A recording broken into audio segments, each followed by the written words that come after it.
చెంచులక్ష్మి నమస్తే. నమస్తే సార్. మీరు నల్గొండ జిల్లా మిర్యాలగూడ నుంచి వచ్చి నువ్వు అవును సార్.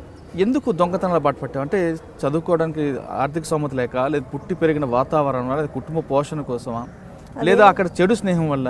ఎందుకంటే 16 సంవత్సరాల్లోనే నువ్వు నేరాల బాట ఎందుకు పట్టాల్సి వచ్చింది? ఎందుకంటే సార్ మా ఇంట్లో ఎవరు ఫ్యామిలీ మెంబర్స్ అనేది కష్టపడరు సార్. అందరు చిన్న చిన్నగా ఉన్నారు ఇంట్లో. నేను ఒకదానే పెద్దామని ఏది చూసుకున్నా కానీ నేను చూసుకోవాలి. చూసుకున్నప్పుడు కనీసం తింటాను కూడా ఇంట్లో ఫుడ్ లేని టైంలో నేను ఫ్రెండ్స్ ఒకసారి ఒక మాట చెప్పిరు, ఏమని ఇది ఈజీ మనం చేసుకోవడము అని చెప్పేసి అంటే నేను అన్న ఏం ఈజీ నాకు తెలియదు ఇవన్నీ అని అంటే దొంగతనం చేయడం ఈజీ అని చెప్పేసి అన్నారు. వాళ్ళంటే ఒక 2 సార్లు 3 సార్లు తీసుకెళ్ళిన తర్వాత ఏం చేస్తారంటే ఇట్లా ఇళ్ళల్లో దుంకాలా, తాళం పాలు కొట్టాలా, బీరువలు ఇప్పాలా, గోల్డ్ క్యాష్ తీసుకోవాలా, వెళ్ళిపోవాలని చెప్పేవాళ్ళు. అట్లా వాళ్ళంటే ఒక 1 year 2 years వరకు తిరిగిన 16 సంవత్సరాల వరకు ఏం చేసేదాన్ని నువ్వు? 16 సంవత్సరాల వరకు అయితే ఊర్లో అయితే పని చేసుకునేదాన్ని సార్. వ్యవసాయం పని చేసుకునేదాన్ని ఫస్ట్ స్టార్టింగ్లో. ఇప్పుడు అది వదిలేసి నేను 16 సంవత్సరాలు వ్యవసాయం చేసుకుని కుటుంబ పోషణ సరిపోయేది కదా? సరిపోదు కదా సార్. 100 రూపాయలు వచ్చేవి. 100 రూపాయలు కూడా 70 రూపాయలు. అంటే నీ మీద ఎంతమంది ఆధారపడేవారు? 9 members సార్. ఎవరు వాళ్ళు? మా అమ్మ, మా నాన్న, తమ్ముళ్ళు, చెల్లెళ్ళు 5 మంది. ఎందుకు మీ నాన్న మేము పని చేసేవారు కదా? అక్క చెల్లెలు. నాన్న ఆటో నడిపించేవాడు. ఏం పైసలు అనేది ఇంట్లో రాకపోతుండాలి, ఆయన తాగటానికే సరిపోతుండాలి. మాకు అట్లా ఇబ్బందులు కలిగేసి నేను ఇట్లా ఈ దొంగతనం బాట పట్టిన. ఎవరు నీకు దొంగతనం చేయమంటే ఈజీగా డబ్బులు వస్తాయని చెప్పి? Friends sir. ఫ్రెండ్స్ అంటే వాళ్ళ ఎంబడి ఎలా తిరిగేవారు? వాళ్ళంట మామూలుగానే తిరిగి వాళ్ళు బాగా చాలా, వాళ్ళు కూడా ఒక బీద కుటుంబం వాళ్ళే సార్. వాళ్ళతో పాటు నేను కూడా నా ఇంట్లో కూడా ఒక టయానికి తినడానికి ఫుడ్ సరిపోతుండాలి. నేను ఆ ఇబ్బందులు చూసేసి మా ఇంట్లో నేను ఏదైనా ఒకటి చేయాలి ఇంట్లో వాళ్ళ గురించి అనిపించేది. చేసేసిన ఒకసారి దొంగతనం చేసిన పోలీసులు పట్టుకున్నారు ఫస్ట్ స్టార్టింగ్లో. పట్టుకుని వెంటనే అప్పుడు 1 year వరకు జైల్లో ఉన్నా. 1 yearకి ఒకసారి జైలుకి పోతూనే ఉన్నా. కానీ ఈ పోలీసులు ఏంటంటే నేను చేసింది ఒక కేసు అయితే వాళ్ళు పెట్టేది మా మీద ఎక్కువ శాతం కేసులు పెడుతున్నారు. అది సార్ ఇబ్బంది ఏంటంటే ఇప్పుడు లోపల ఉన్న తర్వాత ఈ కేసులు ఎప్పుడు తెగిపోతే ఏం సంగతి, మా ఇంటి కుటుంబ సభ్యులలో నేను ఎప్పుడు కలిసి ఉంటానని చెప్పేసి అది అనుకుంటాను. అది అనుకున్న తర్వాత మళ్ళీ పోలీసులు ఏం చేస్తారు, బయటికి వెళ్ళిన వెంటనే ఇక్కడ నుంచి గేట్ల నుంచి బయటికి వెళ్ళిన వెంటనే ఇంకో ఏదో కేసు ఉందని చెప్పేసి అక్కడ నుంచి అట్లనే తీసుకెళ్ళి మళ్ళీ తీసుకొచ్చి జైలు వేస్తారు. అది సార్ మేమేం చేయని దాన్ని కూడా చేసింది ఎవరు చూసుకొని పట్టుకోవాలా. అంటే మొత్తం ఎన్ని సంవత్సరాలు చేస్తావు దొంగతనాలు? ఒక 2003 వరకు చేసిన సార్. అంటే ఏ సంవత్సరంలో స్టార్ట్ చేస్తావు? 2003లో ఎండ్ అయింది. 2003 వరకు చేసిన సార్. ఇంకా అప్పటి వరకు 1 yearకి ఒకసారి జైల్లోకి పోతున్నా. అంటే 2003 వరకు దొంగతనం చేసావు. మీ ఫ్రెండ్ ఎవరో చెబితే ఆమె ద్వారా దొంగతనం. అంటే ఫస్ట్ దొంగతనం ఎక్కడ చేశారు? ఫస్ట్ దొంగతనం ఇక్కడ మన లింగంపల్లి సార్. ఎలా చేసావు? అది ఫ్రెండ్సే తీసుకెళ్ళారు సార్. నన్ను బయట ఉంచిరు, వాళ్ళు లోపల దుంకిరు. ఆ తర్వాత వాళ్ళ వెంట ఒక 4-5 సార్లు పోయినా. వీళ్ళు ఇంత ఈజీగా అని చెప్పేసి అనుకున్నదని అనుకొని దొంగతనానికి చేస్తే బాగుంటుంది కదా అని చెప్పేసి అట్లా ఒకసారి 2000, ఒకసారి 5000, ఒకసారి 10,000 అట్లా వచ్చే డబ్బులు చూసి నేను దానికి బానిసలు అయిపోయినాను సార్. దొంగతనం అంటే మొదటిసారి నీ ఫ్రెండ్స్తో కలిపి దొంగతనం చేసినప్పుడు దొంగతన సొత్తులు నీకు ఎంత ఇచ్చారు? దాంట్లో నాకు ఇచ్చినప్పుడు ఒకసారి ఏమో 5,000 ఇచ్చి సార్, ఒకసారి 10,000, 2,000, 3,000 అట్లా వచ్చినప్పుడు ఇంక ఇట్లా ఫ్యామిలీ మంచిగా గడుస్తుంది కదా, మంచిగా ఉన్నాం, హ్యాపీగా ఉన్నాం, ఏదైతే ఈ వృత్తి బాగున్నట్టుందని చెప్పేసి ఇది ఎంచుకోవాల్సి వచ్చింది సార్ నాకు. అంటే ఫస్ట్ టైం పోలీసులు తీసుకొచ్చినప్పుడు ఇంటరాక్షన్ చేశారా నీకు? కొడుతూనే ఉంటారు సార్, కొడుతూనే ఉంటారు. మారమని చెప్పేసి వాళ్ళ నోట్ల నుంచి ఎప్పుడు ఒకసారి కూడా రాలేదు సార్. కానీ ఏంటంటే ఇంకా చేయమని చెప్పేసి ఎంకరేజ్ చేస్తారు పోలీసు వాళ్ళు సగం. ఎందుకంటే ఇప్పుడు మేము దొంగలు దొరకాలంటే చేయాలా కదా సార్. అంటే ఇప్పుడు దొంగతనం చేస్తేనే పోలీసు వాళ్ళు ఉన్నారని అంటారు. వాళ్ళు అట్లా ఎంకరేజ్ చేయబట్టి నువ్వు చేస్తే ఏంద్రా చేసినా కానీ ఎంజాయ్ చేసుకుంటావు, తింటావు, తాగుతావు, ఎంజాయ్ చేస్తావు అని అంటారు.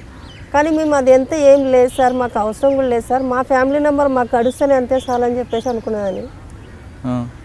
ఆ టైంలో అట్లా అనుకున్నదని. జైలు నుంచి బయటకు వచ్చిన తర్వాత ఊరికి పోయినా సార్.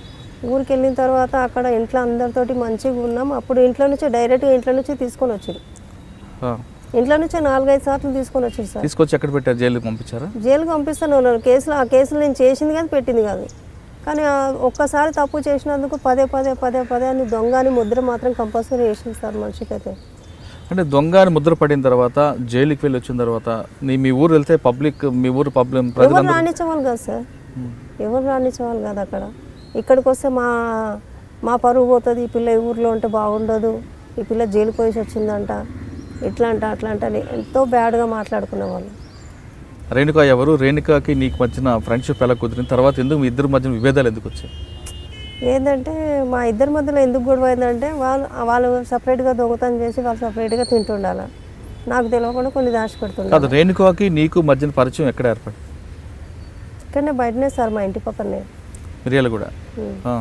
కానీ మీ ఇద్దరు కలిసి ఎన్ని దొంగతనాలు చేస్తుంటారు? ముగ్గురం సార్, నేను పద్మ, నలుగురు. నా ఫోన్ నెంబర్స్ ఉన్నాం సార్. ఎవరెవరు? నేను, పద్మ, సాలమ్మ, రేణుక, నేను. కానీ తర్వాత ఎందుకు మీ అందరి మధ్య విభేదాలు వచ్చాయి? ఇట్లా పోలీసులు పట్టుకున్నప్పుడు భయపడి వాళ్ళు పారిపోయేవాళ్ళు సార్. పోలీసులు పట్టుకున్నప్పుడు అలా వాళ్ళు, కానీ ఒక్క దాంట్లో రికార్డ్ లేదు సార్. ఒక పిఎస్లో అయితే వాళ్ళ రికార్డ్ ఉంది, కానీ వాళ్ళు ఎంతగానో పట్టుడు పడలేదు వాళ్ళు ఎక్కువ శాతం. అంటే నేనే ఎక్కువ శాతం పట్టుడు పడుతున్నా. అది చేసేది ఇంత కానీ పెరిగేది ఇంత పెద్దగా ఫ్యాన్స్ అంటే ఎక్కువ శాతం నేనే ఎక్కువ శాతం డెవలప్ అయిపోయినా అనిపిస్తుంది. నాకు తెలిసే చాలామంది చాలా పోలీస్ స్టేషన్లో ప్రెస్ మీట్లో నేను ఒక్కసారైనా మాట్లాడిచ్చిరా సార్. నాకు పోలీసులు పట్టుకుంటారు, వెంటనే రిమైండ్ ఆ డిఐజీని పిలిపియండి, వాళ్ళని పిలిపియండి, ముందర కూర్చోబెడతారు, గోల్డ్ చూపించేస్తారు, లోపడేస్తారు. కనీసం మా బాధలు కూడా కొంచెం అర్థం చేసుకోవాలి టైంలో. ఏంటి బాధలు అప్పుడు ఏంటంటే మేము అసలు యాక్చువల్లీ అంటే దొంగతనం చేయని కూడా మమ్మల్ని తీసుకొచ్చి చేస్తున్నారు సార్ అని చెప్పే మూమెంట్లో కూడా మీరు ఏం మాట్లాడతారో ఏం మాట్లాడొద్దు అని చెప్పేసి భయపడించి, లేకపోయింది అనుకో తీసుకెళ్ళి ఇంకోసారి కోటింగ్ ఇస్తామని అంటారు, భయపడిస్తారు. అంటే మీకు ఎప్పటికైనా ఇంటరాక్షన్ చేశారు? కోటింగ్లు ఇచ్చారా? ఎవరు? మగ పోలీసులు ఇస్తారు, ఆడ పోలీసులు? జెంట్స్ ఇస్తారు సార్. ఆడవాళ్ళు ఎవరా? లేదు. ఎందుకు? రూల్ లేదు సార్ వాళ్ళకంటే మేము వినము అని చెప్పేసి జెంట్సే మమ్మల్ని కొట్టేశారు. ఏ పోలీస్ స్టేషన్ ఎక్కువగా మిమ్మల్ని ఇంటరాక్ట్ చేశారు? నాకైతే ఏపీఎస్ అంటే ఇక్కడ సిసిఎస్ అని అమర్పేటలో ఉంది సార్, అక్కడ కొట్టేశారు. ఎవరు? శివరామకృష్ణ అని ఆయన సర్కిల్ ఇన్స్పెక్టర్, ఆయన క్రైమ్ బ్యాచ్ అనుకుంటా, ఆయన కొట్టేవాడు సార్. ఆయన ఒక్కొక్కసారి అనిపిస్తుంది ఈయన కొట్టే దెబ్బకు చచ్చిపోయింటే బాగుండని చెప్పేసి అనిపిస్తుంది. అట్లా టార్చర్ చేస్తారు. అంటే ఆడవాళ్ళకి మగవాళ్ళు కొట్టకూడదు కదా? కొడతారు సార్, అది మనలో ఉంటుంది, మగవాళ్ళు ఆడవాళ్ళని కొట్టొద్దు అని చెప్పేసి. కానీ ఈ పోలీసు వాళ్ళు ఏం చేస్తారంటే ఆడలో కొడుతురు అని చెప్పేసి మేజిస్ట్రేట్ ముందర తీసుకుపోయినా కానీ ఇంతగానో కొట్టినా కానీ ఏం కొట్టలేదని చెప్పండి అని చెప్తారు. మారిపోండ్రా, మీరు మంచిగా బతకండ్రా అని చెప్పింది. ఇక్కడ ఈ పిఎస్లో ఒక ఆయన ఉన్నారు సార్, రాజేంద్ర నగర్ పిఎస్లో. బాగా పేరుంది సార్, నాకు ఐడియా వస్తలేదు. CI sir. ఆయన చెప్పింది సార్ మాకు మంచిగా మారిపోండ్రా, మంచిగా బతకండ్రా అని చెప్పేసి. ఆయన చెప్పిన వల్ల నేను ఒకసారి ట్రై చేసిన, ఎందుకని దొంగతనం చేయకపోయిన ముందుకే వాళ్ళ కళ్ళ ముందర నేను ఉంటే బాగుంటుంది కానీ అని చెప్పేసి. సార్ నేను రిలీజ్ అయిన వెంటనే మీ పిఎస్కి వచ్చి మీ ముందరనే ఏదైనా ఒక పని ఇప్పియండి సార్, నేను ఇక్కడనే చేసుకొని బతుకుతాను సార్ అని చెప్పిన. అంటే మా పిఎస్కి వచ్చి మా పిఎస్లో దొంగతనం చేస్తాను అని చెప్పేసి వాళ్ళు భయపడిస్తారు. ఇది 200 కేసులు చేసింది. దీని ఇప్పుడు మళ్ళీ ఏదైనా ఒక కేసులో ఇరికియాలి దీన్ని అని చెప్పేసి అనుకుంటున్నారు సార్ పోలీసుల ఉద్దేశంలో. ఇప్పుడు నేను వచ్చే మూమెంట్లో ఒక ఆయన కనిపించిండు, ఏం చేస్తున్నావు, ఏం సంగతే, ఎక్కడ ఉంటున్నావు అన్నాడు. సీదా మాట్లాడు సార్, మీరు అట్లా వరస్ట్గా మాట్లాడొద్దు నాతోటి అని చెప్పేసి అన్న. నీ ఫోన్ నెంబర్ అంటే నా ఫోన్ నెంబర్ తోటి మీరేం చేస్తారు, ఏం చేస్తారు సార్ అని. మా డిఐజీ సార్ పిలుస్తున్నారు సార్, నాకు అర్జెంట్ పని ఉంది, వచ్చినాక మాట్లాడతాను. ఇప్పుడు కూడా గేట్ ముందరనే కూర్చొని ఉన్నాడు.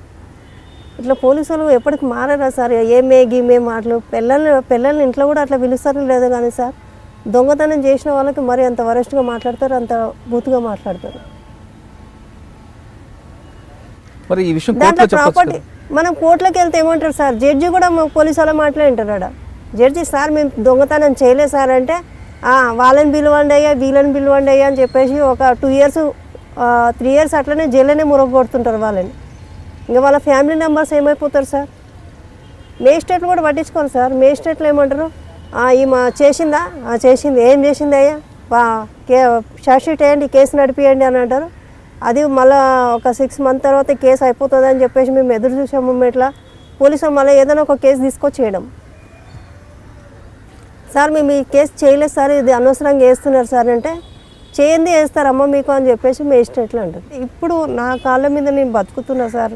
మాకు ఏకే సింగ్ సార్ అయితే మాకు వారానికి ఒకసారి లోపలికి వచ్చి, మా నరసింహ సారు, సైదుల్ సారు వారానికి ఒకసారి వచ్చి లోపల. ఇంతకన్నా జైల్లో ఇట్లా లేకుండా సార్, డ్యూటీలు ఇవ్వడము, పెట్టియడం ఇవన్నీ లేకుండా. ఫస్ట్ వాళ్ళు దొంగతనం చేసిరా, కేసు వాళ్ళ శిక్ష వాళ్ళు అనుభవించిరా, వెళ్ళిపోయారా బయటికి అని చెప్పేసి అదే ఆలోచించేవాళ్ళు. కానీ ఇప్పుడు వాళ్ళు మాకు సొంతంగా మా కాళ్ళ మీద మేము నిలబడాలని చెప్పేసి మాకు వారానికి ఒకసారి వచ్చి లోపలికి వచ్చి ఇట్లా కౌన్సిలింగ్ ఇస్తారు. ఏమని, మీరు మంచిగా మారండి అమ్మ, మీకు బయటికి వెళ్ళి అంటేనే జాబులు కావాలంటే జాబులు ఇస్తామమ్మా, మీరు మంచిగా మారితే మాకు అంతే సంతోషం రా అని చెప్పేసి చెప్తారు. కానీ మేమైతే తప్పుడు పని మాత్రం చేయను. ఎందుకంటే ఇప్పుడు నాకంటూ ఒక ఫ్యామిలీ అనేది ఉంది. మా ఆయన ఉన్నాడు, మా వదిన ఉంది, వదిన పిల్లకు నలుగురు పిల్లలు ఉన్నారు వదినకి. ఇప్పుడు వాళ్ళ గురించైనా మేము మంచిగా బతకాలి సార్, వాళ్ళ భవిష్యత్తు గురించైనా మేము ఆలోచించాలి. ఇన్ని రోజుల నుంచి మేము తప్పు చేసింది ఇప్పుడు అంతా మర్చిపోయినాం సార్, నాకు వద్దు, ఆ జీవితమే నాకు వద్దు అని చెప్పేసి. చెంచులక్ష్మి పాత జీవితం మర్చిపోతుంది, కానీ చెంచులక్ష్మి వివాహం ప్రేమ వివాహమా లేదా పెద్దలు కుదిర్చిన వివాహం? లేదు సార్, లవ్ మ్యారేజ్ సార్ మాది. నీకు ఎక్కడ పరిచయం ఆయన? ఆయన జాతరకి వెళ్ళినప్పుడు పరిచయం అయింది సార్, తనకు కూడా ఎవరు లేదు. అతను కూడా నేరస్తుడే, ఇద్దరు నేరస్తురాలు కలిసి పెళ్లి చేసుకున్నారని పోలీసులు అంటున్నారు. లేదు సార్, తను అసలు నేరం అనేది తెలియదు సార్ ఆయనకి. మరి ఎలా పరిచయం అయింది? ఇప్పుడు ఇంటి ఎదురుగానే బాడీగా ఉన్నాం సార్ మేము, ఆయన కూడా అదే ఇంట్లో బాడీకి ఉండేవాడు. ఉంటే అట్లా పరిచయం అయింది, మా ఇద్దరి మధ్య పరిచయం అయ్యి మ్యారేజ్ వరకు మా అమ్మ వరకు నేను తీసుకొస్తే నేను పలానా మనిషిని ఇష్టపడ్డమ్మా, నేను చేసుకుంటామ్మా అంటే, వద్దు వాళ్ళది ఏం క్యాస్టో ఏం సంగతో మనకు వద్దని చెప్పేసి అన్నది. ఏ క్యాస్ట్ అయితే మనిషి అయితే కాదా అని చెప్పేసి తిట్టినా నేను. మా మమ్మీకి తిడితే, నీ ఇష్టం నీకేమనిపిస్తే నువ్వు అది చేయవి అని చెప్పేసి అన్నది. తర్వాత ఇంట్లో నుంచి లేచిపోదామని ఐడియా చేసుకున్నాం. ఇంట్లో ఫ్యామిలీ మెంబర్ని ఇంతమందిని వదిలిపెట్టి పోతే బాగుండదు అని చెప్పేసి ఎట్లా కూడా మా అమ్మని కొట్లాడ పెట్టుకుని అన్నాగా నేను మ్యారేజ్ చేసుకుంటా అని చెప్పేసి అనుకున్నా. కానీ ఆయనకి నీ జీవితం గురించి చెప్పావా? తెలియదు సార్ ఆయనకి, నేను దొంగతనం చేసినా జైలుకి వెళ్ళినా అని తెలియదు సార్. తర్వాత ఈ మధ్య నుంచి తెలిసింది సార్. తెలిసాక ఏమన్నాడు? నువ్వు చాలా దొంగతనాలు చేస్తావంట కదా అని చెప్పేసి అన్నాడు. నేను అన్న దొంగతనాలు ఒకప్పుడు చేసిన, ఇప్పుడు నాకు వద్దని చెప్పేసి నేను అంతా వదులుకున్నాను. నా బతికేందో నేను బతుకుతున్నాను, నా లైఫ్ ఏందో నాకేందో ఇప్పుడు కనిపిస్తుంది.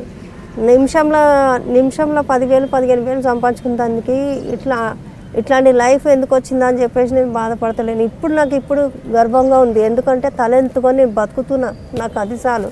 అప్పుడు ఏ పోలీసు వాడు వచ్చి ఎవడొచ్చి తీసుకుపోతాడు అని చెప్పేసి భయపడేవాళ్ళం, కానీ ఇప్పుడు నాకు ఆ భయం అనేది లేదు. నా పేరు Swathi Lakra. For more videos, subscribe to iDream. Hello, this is Renu Desai. Please subscribe to iDream. Do subscribe iDream Media. నేను మీ జయప్రకాష్ నారాయణని, మీరు చూస్తున్నారు iDream న్యూస్ని. Please subscribe to iDream. For more videos, subscribe iDream. మరిన్ని వీడియోల కోసం iDreamని సబ్స్క్రైబ్ చేయండి. మీరందరూ కూడా iDream ఛానల్ని సబ్స్క్రైబ్ చేయాలని కోరుకుంటున్నాను. I'm Sucharita, Home Minister of Andhra Pradesh. For more videos, subscribe iDreams.